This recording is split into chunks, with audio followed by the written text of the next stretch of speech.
नमस्कार दोस्तों, आप सबका हमारे चैनल में एक बार फिर स्वागत है। दोस्तों, आप जितनी बार हमारे चैनल की वीडियोस देखेंगे आपको एक प्यार भरा स्वागत मिलेगा।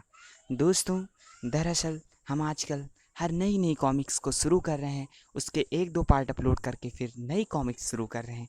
दरअसल इससे हमारा मकसद ये है कि हम सभी कॉमिक्स की सीरीज़ को शुरू कर दें, फिर उसके बाद एक एक सीरीज़ को लेकर उस पर कंप्लीट वीडियो बनाएं। तो दोस्तों, हम पिछली बार सुपर कमांडो ध्रुव अपलोड किए थे।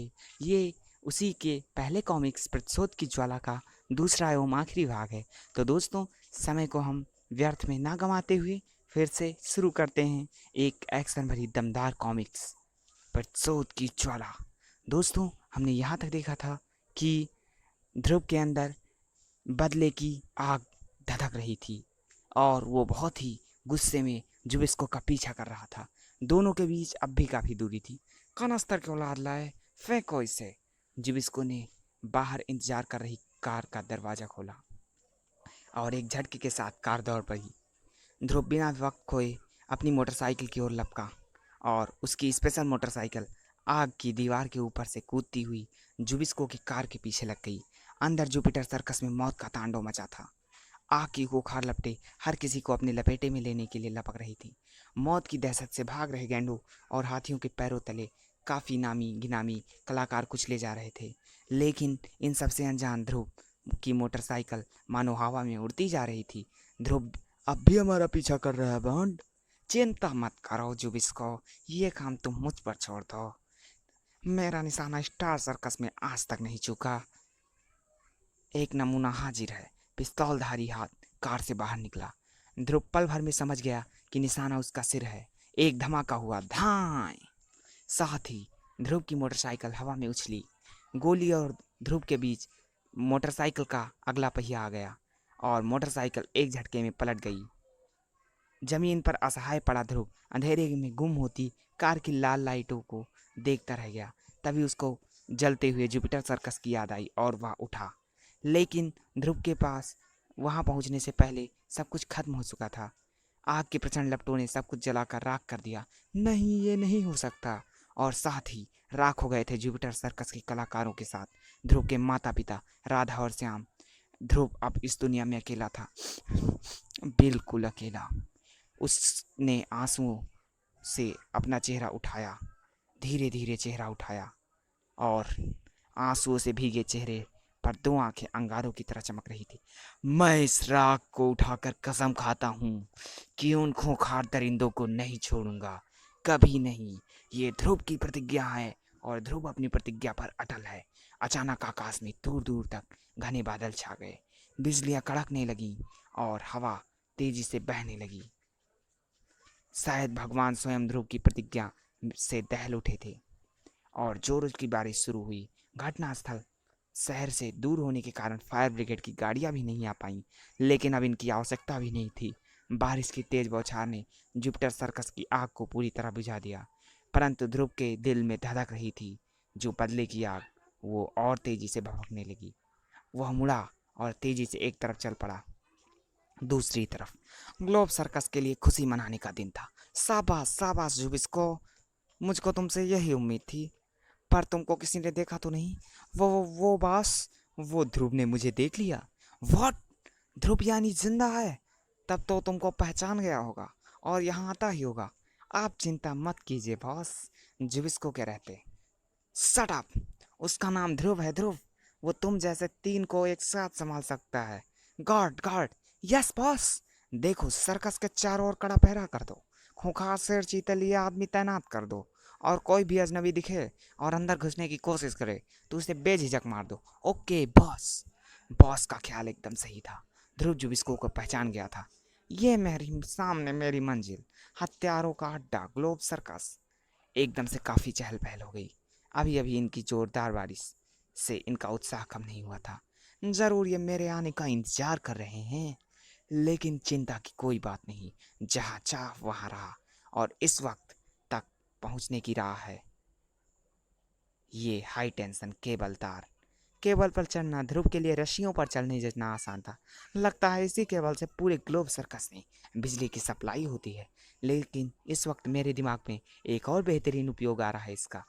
तार के दूसरे सिरे को पर पहुंचकर ध्रुव एक क्षण लपटा झपटा और केबल झटके से जमीन पर नीचे आ गिरी। धीरे धीरे थोड़ी देर बाद बारिश से जमीन अभी तक गीली हुई थी कि पल भर में हाई वोल्टेज बिजली चारों ओर फैल गई और सभी जानवर और गार्ड दर्द से तड़पने लगे। पहरेदारों खूंखार जानवरों को मुंह तक खोलने का मौका नहीं मिला। जल्दी ही सभी पहरेदार और शेर चीते जमीन पर बेहोश पड़े थे। अंदर ये क्या हुआ जुबिस्को? बिजली कैसे चली गई? अभी इमरजेंसी लाइट जला के देखता हूँ बॉस। लगता है केबल टूट गया। केबल टूट गया? पर कैसे? जवाब में एक सर्द आवाज गूंजी। मैंने तोड़ा है। कौन? ध्रुव। हाँ, तुम्हारी मौत। जुबिस्को, मैं इसको देखता हूँ बॉस। जुबिस्को 2 कदम आगे बढ़ा और ध्रुव के वार से 4 कदम पीछे जा गिरा। इससे पहले कि जुबिस्को संभल कर उठ पाता, ध्रुव ने उसको वापस जमीन पर लिटा दिया। गार्ड गार्ड, हे गार्ड! बेकार में गले को तकलीफ मत दो। तुम्हारी मदद करने कोई नहीं आएगा। तुम्हारे सारे आदमी आराम फरमा रहे हैं। उन सब का दिमाग ठिकाने लगाने के लिए मुझे उनको बिजली के झटके देने पड़े हैं। आह, अब तुमको बचाने कोई नहीं आएगा, भगवान भी नहीं। लेकिन तभी ऊपर से एक फंदा गिरा और शाबाश शाबाश बॉन्ड, एकदम परफेक्ट। अब ये रहा तुम्हारे थप्पड़ का जवाब। ऐसे आह। और तुरंत ही ग्लोब सर्कस के मालिक ने ध्रुव के पेट पर एक खतरनाक वार किया। थम। हा हा हा। बच्चे, इस खेल का मुझको तुमसे ज्यादा तजुर्बा है। अब मैं तुमको बताता हूँ कि बदला कैसा लिया जाता है। शैतान को लाया जाए शीघ्र ही। बेटे ध्रुव, इस खूंखार शेर का देख रहे हो ना? इसका नाम शैतान है। ये पिछले 3 दिनों से एक बार ही खाना खाया है। क्लिक। और आज इसके उपवास का 3रा दिन है। जब इसको खोल दो शैतान को। भूख से बेचैन शैतान छलांग मारकर ध्रुव की ओर बढ़ा। कुर्र कि तभी ध्रुव के गले से एक हल्की सी गुरगुराहट निकली। शैतान छलांग मार के रुक गया। उसके कान खड़े हो गए। गुर्र। वो कुछ सुन रहा था। लगता है सुपर कमांडो ध्रुव उसको जानवरों की भाषा में कुछ कह रहा था। और यकायक एक खून जमा देने वाली दहाड़ के साथ उसने ध्रुव पर छलांग लगाई। दहाड़। अगले ही पल अगले पंजे ध्रुव के कंधों पर थे। शैतान ने एक झटका दिया और रस्सी के कई टुकड़े हुए। जानवर कितना भी खूंखार हो, लेकिन ध्रुव की प्यार की बोली समझता है। ध्रुव ने रस्सी कसकर खींचा और बॉन्ड जमीन पर आ गिरा। लेकिन इसी बीच ध्रुव का ध्यान एक क्षण के लिए जुबिस्को से हट गया। अब तुम्हारी बारी। और जुबिस्को ने इसका पूरा फायदा उठाया। ध्रुव की गर्दन एक फौलादी शिकंजे में फंस चुकी थी और उसकी गर्दन की हड्डियां अकड़ने लगी। एक झटका लगा और ध्रुव के गले से चीख निकली। आ! ध्रुव की यह चीख शैतान को गुस्सा जगाने के लिए काफी थी, क्योंकि वो समझ गया था ध्रुव उसका दोस्त है और वो जुबिस्को उसका दुश्मन। वो टूट पड़ा जुबिस्को पर। जुबिस्को की दर्दनाक चीखें रात के सन्नाटे में गूंजने लगी। ध्रुव बास की ओर पलटा। दूर रहो मुझसे, पास मत आना, मुझे कोई नहीं रोक सकता। भयभीत बॉस बाहर भागा। ओह, बाहर जमीन में करंट दौड़ रहा होगा। रुक जाओ। लेकिन देर हो चुकी थी। बॉस का पांव गीली जमीन में पड़ चुका था। आ! ध्रुव ने सावधानी से टूटा केबल उठाकर सुरक्षित स्थान पर टांग दिया। उसका प्रतिशोध पूरा हो चुका था। तीनों अपराधी अपने अपने मौत के आगोश में आ गए थे। रात बीत चुकी थी। ध्रुव धीरे धीरे उगते सूरज की तरफ बढ़ चला। अगले दिन मैं तुम्हारी अक्ल की दाद देता हूँ। हमने तुम्हारी कहानी को जांच के बाद सही पाया है ध्रुव। जुपिटर सर्कस के बाहर पड़े दोनों कनस्तरों पर जुबिस्को के ही उंगलियों के निशान थे। कमाल का सबूत लाए हो तुम। वाह, धन्यवाद एसपी अंकल। एक बात और, जुपिटर सर्कस के मालिक मिस्टर जैकब के नाम सर्कस सर्कस का दुर्घटना का बीमा था, जो तुम्हारे नाम से करा गया था। यानी कि आज से तुम 50 लाख रुपयों के मालिक हो। पर एक बात तो बताओ, तुम इतने रुपयों का करोगे क्या? इस दुनिया से अपराध का खात्मा।